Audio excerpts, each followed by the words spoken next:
দর্শক, সবার প্রতি শুভকামনা জানিয়ে শুরু করছি এনটিভির নিমন্ত্রণে। আপনাদের সঙ্গে আছি আমি নুহাত সাওম। দর্শক, এনটিভির নিমন্ত্রণে অনুষ্ঠানটি শুক্রবার ছাড়া সপ্তাহের 6 দিন সকাল 9:30 এনটিভির পর্দায় দেখতে পাবেন। আমাদের আয়োজনে আজ থাকছে সংস্কৃতি, এনটিভি অনুষ্ঠান সূচি ও আলাপন। প্রথমেই সংস্কৃতি।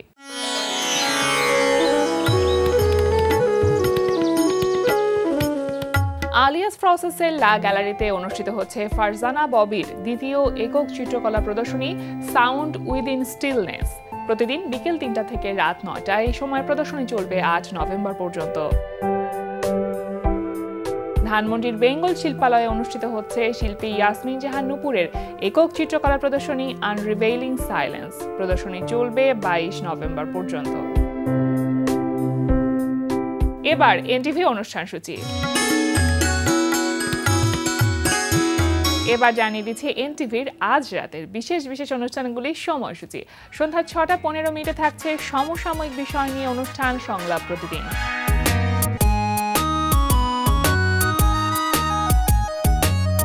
রাত 8:20 থাকছে গোলাম মুক্তাদিরের পরিচালনায় ধারাবাহিক নাটক কাজিনস। যেহেতু সবকিছু পূর্ব নির্ধারিত, মানে ডেস্টাইন, সো ডেস্টিনেশন বা গোলটা যেহেতু আমরা জানি, তো আমাদের আসলে ফোকাসটা ঠিক রাখতে হবে। রাইট। তো ম্যাডাম, এখন আমার ফোকাস কোথায় থাকবে?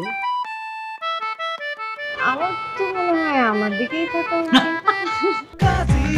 রাত 11:30 সরাসরি সম্প্রচার হবে জাহাঙ্গীর চৌধুরীর প্রযোজনায় সঙ্গীতানুষ্ঠান এ লগন গান শোনাবার।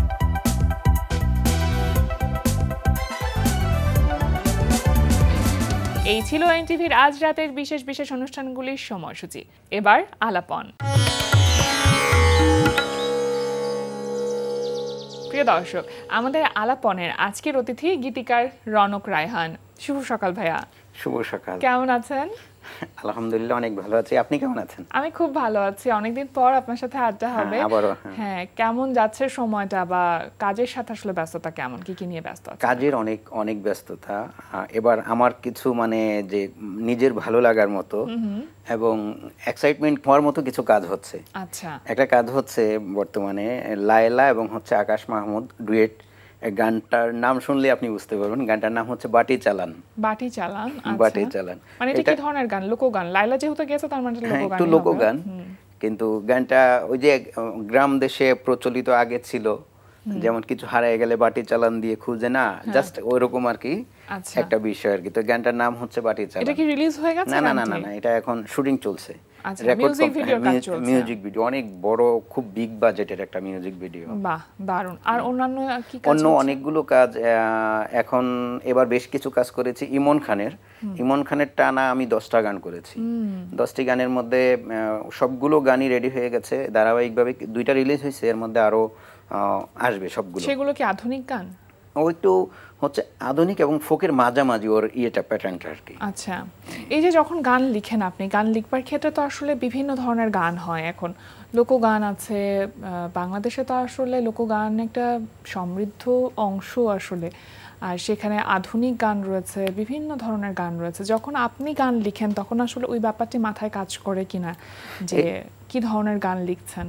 এটা কাজ করে হচ্ছে আমার গানটা কে গাইবে সেটার উপরে মানে বিষয়টা আসে। সঙ্গীত শিল্পীর গায়কের ধরনটা, গায়কের ধরন, যে কে গাইবে, সে কি টাইপের গান গায় বা তার কন্টে কি টাইপের গান যাবে, ওইটার উপরে আর কি আমরা মানে কাজগুলো এইভাবে করে স্টার্ট করি। আবার বিষয়বস্তুটাও নির্ভর করে না অনেকটা? হ্যাঁ, তা তো অবশ্যই। সেটা কিভাবে, ওই ইন্সপিরেশনটা কিভাবে পান যে কি নিয়ে গান লিখবেন?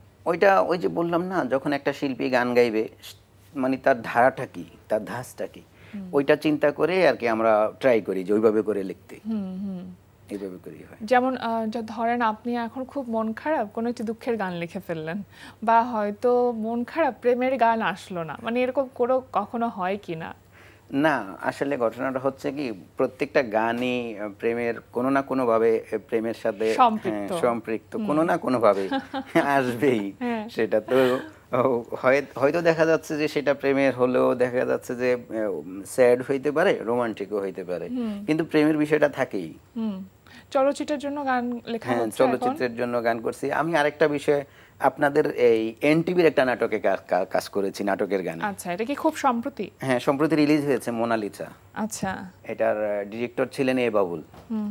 এ বাবুল। তো ওই মোনালিসা নাটকের যে টাইটেল সংটা ওইটা আমার লেখা ছিল, আর মিউজিক ডিরেক্টর ছিলেন শাহরিয়ার রাফাত ভাই। আচ্ছা। আর গানটি গেয়েছে হচ্ছে মৌলি মজুমদার। আপনার তো গান লেখা শুধুমাত্র হয় না, গান সুর করাটাও হয়। হ্যাঁ, হ্যাঁ, সুর। তো সুরটা আগে আসে নাকি লেখাটা আগে আসে? না, আসলে ঘটনাটা হয়েছে ওইভাবে করে আমি, অনেকেই গান লিখে পরে সুর করে, আমার না ওইভাবে হয় না। আমার সুরটাই আগে মাথায় আসে। আচ্ছা। যে ভালো একটা সুর আসলে আমি চিন্তা করি যে হ্যাঁ এই সুরটা খুব সুন্দর, তো ওই সুরে মানে লিরিকগুলো বসানোর ট্রাই করি, লিরিক খুঁজে খুঁজে খুঁজে খুঁজে হ্যাঁ, হ্যাঁ। ওইভাবে করে। তার মানে হচ্ছে কি, আগে সুর আসে, সুর আসে। সুরটা আগে আসে। এমন কখনো হয়েছে যে আপনি কোনো গান লিখেছেন এবং তারপরে যখন সুর করা হলো, পরিপূর্ণ গানটা যখন শুনলেন তখন আসলে মন মতন হয়নি, যেটা ভেবে আপনি লিখেছিলেন সেই আউটকামটা আপনি পেলেন না? এরকম অনেক হয়, এরকম অনেক হয় যে এটা হয়, যেমন কেউ কেউ থাকে না যে আপনি শুধু লিরিক টিউন দিবেন, আমরা আমাদের মতো করে করে নিব। তো তখন এই বিষয়গুলো হয়। দেখা যাচ্ছে যে আমি একটা গান যখন লিখি, আমার মাথার মধ্যে কিন্তু টোটালি যে আউটকাম কি হবে সেটা কিন্তু আমি আগেই আমার মাথায় কাজ করে, কিন্তু দেখা গেছে যে অন্য কেউ করলে ওরকমটা হয় নাই। আবার অনেক সময় দেখা যাচ্ছে যে তার থেকে ভালো কিছু হয়েছে। হ্যাঁ, হ্যাঁ, প্রত্যাশার চাইতে বেশি কিছু বেশি হয়েছে। কিছু হয়েছে, এরকম শুধু বাংলাদেশের শিল্পীদের সাথে আপনি কাজ করছেন না, বাংলাদেশের বাইরের বেশ কিছু শিল্পীর সাথেও আপনার এখন হ্যাঁ, কাজ করা বাংলাদেশের হচ্ছে। বাহিরে বলতে আপনার আমি দেশের বাহিরে আসাম, তারপরে কলকাতার শিল্পীদের সাথে কাজ করছি। এটা আমার জন্য একটা আলাদা অনুভূতি, ভালো লাগে। এটা আমি খুব খুশি হই যখন আমি দেশের বাহিরে শিল্পীদের সাথে কাজ করি। ওখান থেকে যখন অফার আসে যে ভাই আপনার লেখা সুরে আমাদের ওখানকারই লেভেল, আচ্ছা। আপনার দেখা যাচ্ছে যে আসামের কিছু লেভেল আছে, কলকাতার কিছু লেভেল আছে, ওরা আমাদেরকে অফার করে অনলাইনের মাধ্যমে তো যোগাযোগ। তো তারা বলে যে ভাই আপনার লেখা সুরে আমরা গান করব। তো কেউ আছে, আমরা জিজ্ঞেস করি যে কিভাবে করা যায়, আমরা তো শিল্পীর সাথে দেখা হবে না, ওরা ওখানে, আমরা এখানে, দূর থেকে কাজটা হবে, দূর থেকে কাজ হয়। তো অনেকে বলে যে শুধু লিরিক টিউন দিব না, আমরা এখানে আমরা মিউজিক কম্পোজিশন করে আমাদের মতো করে নেব। আবার অনেকে বলে যে আপনি ট্র্যাক করে দিবেন, আমরা এখানে জাস্ট শুধু ভয়েস দিয়ে আমরা কাজ করে নিব। এভাবে করে কাজগুলো হয়। এইভাবে আপনার আকাশ সেন দাদার কিছু কাজ করেছি, সেগুলো বাংলাদেশি লেভেল। জামাই আদর নামে একটি গান করেছি, খুব দারুণ রেসপন্স পেয়েছি। আচ্ছা। জামাই আদর। কখনো এমন হচ্ছে কিনা যে বাংলা ভাষা ছাড়া অন্য কোনো ভাষায় আপনি গান লিখবার চেষ্টা করেছেন বা সুর করবার চেষ্টা করেছেন? না, এটা বাংলা ভাষা বলতে আমি দেশের মধ্যে আঞ্চলিক করেছি, চট্টগ্রামের আঞ্চলিক অনেক গান করেছি। আচ্ছা। চট্টগ্রামের আঞ্চলিক ভাষায়, কারণ আমি ছোট থেকে বড় হয়েছি চিটাগং। তো আমি যখন চিটাগংয়ের ভাষায় কথা বলি বা গান লিখি, তখন অনেকে ভাবে যে আমার মনে হয় ওখানেই জন্ম, আমি চিটাগংয়ের। কিন্তু আসলে আমার বাড়ি যে ভোলা, এটা যখন শুনে কেউ বরিশাল অঞ্চলে অবাক হয়ে যায়। তাহলে বরিশালের ভাষায় কখনো গান লিখবার ইচ্ছেটা হয়? ওইটা আমি পারি না, ওইটা আমি পারি না, ট্রাই করি তাও পারি না, অনেক ট্রাই করি কিন্তু হয় আচ্ছা, না। প্রফেশনালি তো আপনি বেশ একটা ব্যস্ত সময় পার করছেন এবং পাশাপাশি তো আসলে পারিবারিক জীবনটাও থাকে। আপনি অনুষ্ঠান শুরুর আগে বলছিলেন যে আপনার পরিবারে মা আছে, ওয়াইফ আছে, 3 ছেলে আছে এবং ছেলেদের বয়স শুনে তো আমি আসলে বেশ অবাক হয়েছি যে দেখে বোঝা যায় না আপনাকে একেবারে। সময়টা কেমন কাটে আসলে পরিবারের সাথে? সময়টা পরিবারের সাথে আমি খুব, মানে আমার ফ্রি সময়টুকু আমি পরিবারের সাথেই কাটাই। আমি একমাত্র পার্সন, আমার রেকর্ডিং ছাড়া আমি কখনো কোনো স্টুডিওতে যাই না। আর থাকে না যে গীতিকার, সুরকার, শিল্পী, এরা একটা জায়গা থাকে, মিডিয়া গলি, বেইলি রোড, খিলগাঁও, অনেকে আছে, একটা করে পাড়া থাকে বা এলাকা থাকে, জোন থাকে, কিছু জোনে তারা আড্ডা দেয়, গল্প করে। আমার না, এটা হয় না। আমি কখনো কোথাও রেকর্ড ছাড়া, আমার কাজ ছাড়া আমি বাহিরে বেরো হই না। কাজ শেষ বাসায় চলে যাই, ফ্যামিলিকে সময় দিই, ফ্যামিলির সাথে সময়টা কাটাই। আর যদি ফ্যামিলি ঢাকায় না থাকে, বাড়িতে থাকলে আমি বাড়িতে হাতে 2 দিন সময় পেলেও বাড়ি চলে যাই। বাড়িতে গিয়ে ফ্যামিলির সাথে থাকি, ওখানে সময়টা কাটাই। মানে খুব ফ্যামিলি ওরিয়েন্টেড মানুষ আপনি। ওখানে আপনার 3 ছেলের মধ্যে কারোর কি আসলে লিখবার প্রতি আগ্রহ আছে কি? আমার ইচ্ছা ছিল যে, মানে খুব, মানে ইচ্ছে ছিল যে আমার প্রফেশনে তাদেরকে যুক্ত করব, কিন্তু তারা না আগ্রহী না, ওরকমটা আগ্রহী না। আমার মানে খুব, আমি ট্রাই করছি অনেকভাবে, অনেক জায়গায় যে আপনার ভিডিও এডিটিং যে প্যানেলগুলো আছে ওগুলোর অনেক জায়গায় অনেকভাবে দিয়েছি, কিন্তু ওরা না, মিডিয়ার প্রতি ওদের কোনো মানে নিজের আগ্রহটা না থাকলে তো আসলে কাজ এটা করানো হয় না। যায় না।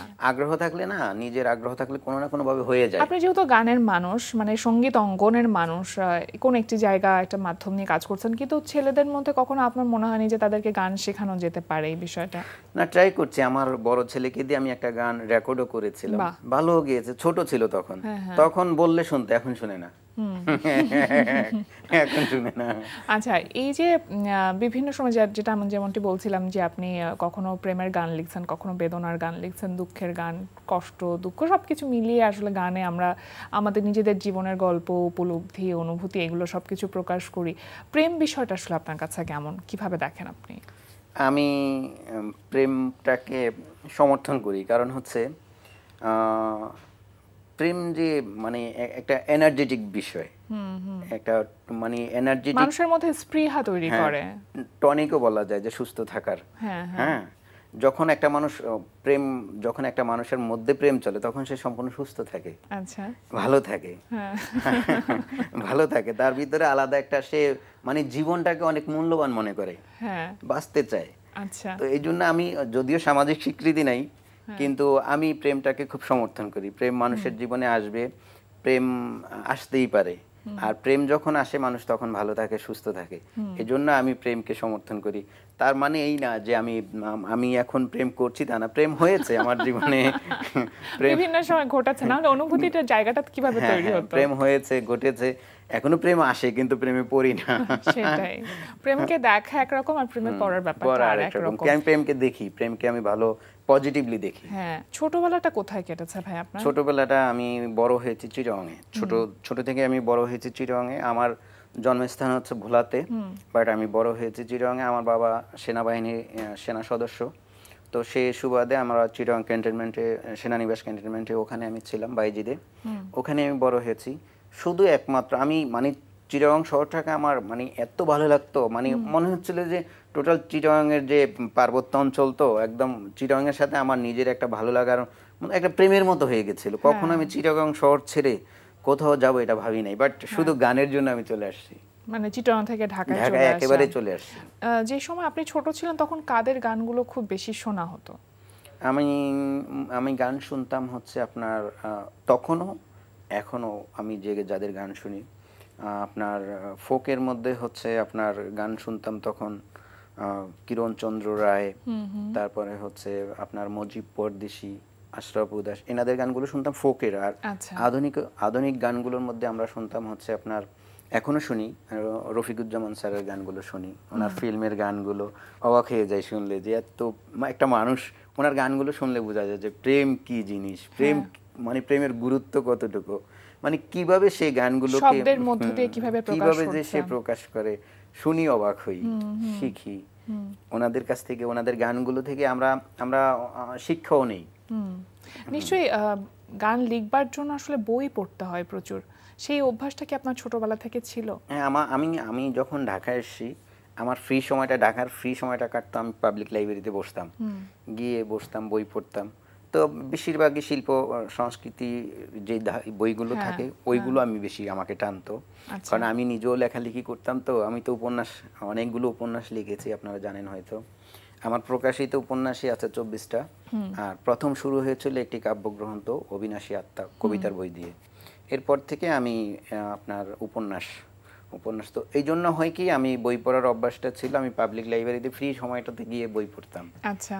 আর বিশেষ করে যারা গান লিখতো আগে, যাদের যেমন সৈয়দ মুস্তফা আলী, তারপর শাহ আব্দুল করিম, এনাদের কিছু লেখা গানগুলো, তারপরে ওনাদের জীবন সম্পর্কে, ওনাদের হাসন রাজার জীবন সম্পর্কে, এগুলোর প্রতি আমার একটা ছিল, আগ্রহ ছিল জানার জন্য, তো ওইগুলো পড়তাম। মানে তাদের জীবন বোধ বা উপলব্ধি আপনাকে ভীষণ রকম ভাবে টানতো। গান লেখার তো একটা গ্রামার আছে যেটা মেনটেন করতে হয়, কবিতা লেখার ক্ষেত্রেও তাই। সেই ব্যাপারটি বা সেই বিষয়টি আসলে শেখানোর মতন কোনো প্রাতিষ্ঠানিক শিক্ষা জায়গা তো আমাদের এখানে নেই, কিন্তু গান লেখা শেখাটা আপনি কিভাবে শিখলেন? আমরা গান শুনি, তো এটা আলটিমেটলি আসে, অনেকের মধ্যে আসে, আবার সহজাত একটা বিষয়, অনেকের মধ্যে আসে, আলটিমেটলি আসে, আবার অনেকের আসে না, এইটাই। ওই যে জীবনকে দেখবার একটা যে ক্ষমতা বা জীবনকে নিজের মতন করে পড়বার যে একটা এইটা। বিষয়। আর গ্রামাটিক যেটা বলেছেন সেটা হচ্ছে যদি আপনার মধ্যে ওই জিনিসটা কাজ করে যে একটা গান লিখতে গেলে গানের একটা মাপ মিটার থাকে, হ্যাঁ, সুরের হ্যাঁ, হ্যাঁ, এবং হ্যাঁ, তালের। তাল লয়। হ্যাঁ, আমি গানটা কোন তালে করতে যাচ্ছি এবং কোন সুরে। আমি যখনই একটা গান সুরে করব তখন কিন্তু একটা মেজারমেন্টের মধ্যে থাকে সবকিছু। এইটা যখন যার মাথায় আসে সে পারবে, যে বুঝে এই বিষয়টা, জি। যে এই বিষয়টা বুঝে। এখন পর্যন্ত অনেক শিল্পীর জন্য আপনার গান লেখা হচ্ছে, কোন শিল্পী আপনার গান গেয়েছে এবং আপনার কাছে মনে হচ্ছে যে আমার লেখা গানটা সার্থক, বা আমি 100% স্যাটিসফাইড, বা 100% না হলে অ্যাটলিস্ট 80% স্যাটিসফাইড?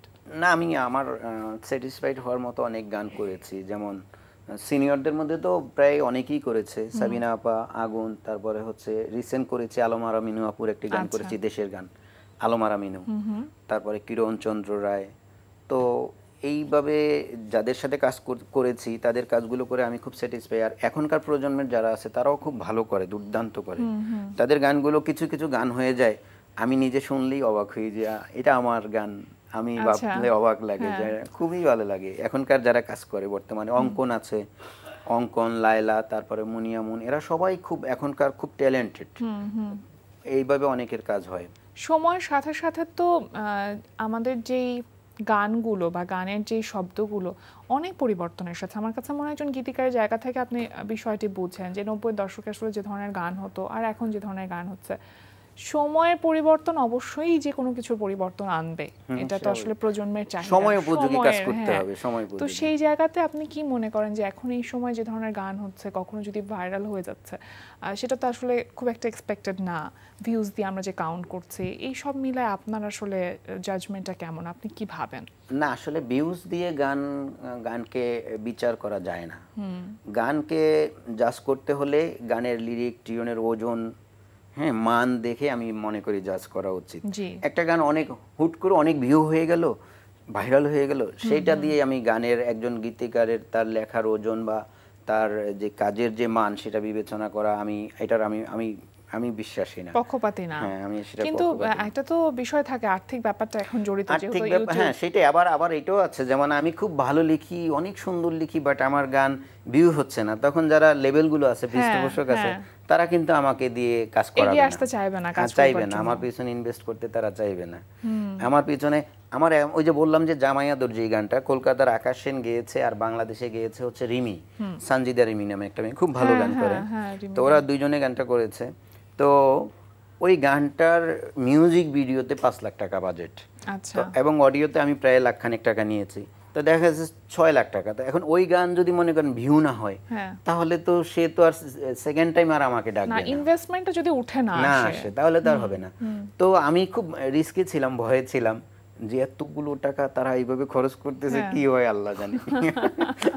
কিন্তু ভালো, মানে খুব ভালো রেসপন্স, আউটকাম ভালো এসে, এবং আমরা যেটা চিন্তা করেছি সেরকম হয়েছে। আচ্ছা, এমনি ফিউচার প্ল্যানটা কি? আমার গানের বাইরে কোনো প্ল্যানিং নাই। আমি সবসময় এটাই মনে মনে চাই, আল্লাহর কাছে এটাই ফরিয়াদ করি যে আমি যেন এই গান নিয়ে থাকতে পারি শেষ পর্যন্ত। যদি এমন না হোক যে আমাদের গান একবার মাঝখানে যেটা হয়েছিল, মাঝখানে কোনটা হয়েছিল, আমাদের আগে সিডি বাজার ছিল, অডিও ক্যাসেটের বাজার ছিল, সেটা কিন্তু স্টপ হয়ে একদম পাইরেসি টাইরেসি হয়ে কি একটা ঝামেলা হয়ে একদম বন্ধ হয়ে গেছে। তারপরে তো ডিজিটাল প্ল্যাটফর্ম আসার পরে আবার অ্যাক্টিভ হলো। এর মধ্যে কিন্তু সবাই বেকার, সব বেকার, শিল্পীরা বেকার, গীতিকার সুরকাররা ছিলই না, গান একদম ইন্ডাস্ট্রি অফ, সবকিছু অফ। পরে অনেক গ্যাপের পরে তারপরে হচ্ছে আপনার আবার ঘুরে দাঁড়ানো, হ্যাঁ, ঘুরে দাঁড়ানো, যে ডিজিটাল প্ল্যাটফর্ম যখন চালু হলো তখন থেকে আবার আমরা শুরু করেছি। তা আমি চাই যে এরকম কিছু আবার না হোক, কোনো যে সব সময় যেন আমরা গান নিয়ে শেষ পর্যন্ত থাকতে পারি, এটাই হচ্ছে আশা। আমরা সুস্থ বিনোদনের সাথে থাকতে চাই, এটাই আমাদের সবথেকে বড় চাওয়া আসলে। খুব ভালো থাকুন ভাই, আজকে আমাদের আয়োজনে এসেছেন, আমাদের আমন্ত্রণে সাড়া দিয়েছেন, আপনাকে অসংখ্য ধন্যবাদ, শুভকামনা। আপনাদের জন্য অনেক অনেক শুভকামনা, এবং আপনাদেরকে অনেক ধন্যবাদ। আমার মতো একজন ক্ষুদ্র মানুষকে এত বড় একটা প্ল্যাটফর্মে আপনারা ইনভাইট করেছেন, আমি আসতে পেরে খুবই খুশি। আমি থ্যাংক ইউ সো মাচ। প্রিয় দর্শক, আমরা চলে এসেছি অনুষ্ঠানের শেষ প্রান্তে। অনুষ্ঠান সম্পর্কে আপনার মতামত জানাতে মেইল করুন এনটিভির নিমন্ত্রণে @ntvbd.com। বিশ্বের যে কোনো প্রান্ত থেকে যে কোনো সময় এনটিভির নিমন্ত্রণে দেখতে ভিজিট করুন আমাদের পূর্ণাঙ্গ ওয়েব পোর্টাল www.ntvbd.com। এছাড়া এনটিভির সব জনপ্রিয় অনুষ্ঠান ও খবরের আপডেট পেতে ভিজিট করুন আমাদের ইউটিউব চ্যানেল ও ভেরিফাইড ফেসবুক পেজে। সবার মঙ্গল কামনায় আজকের মতো এখানেই শেষ করছি। সবাই ভালো থাকুন, সুস্থ থাকুন, সুন্দর হোক আপনার প্রতিটি মুহূর্ত।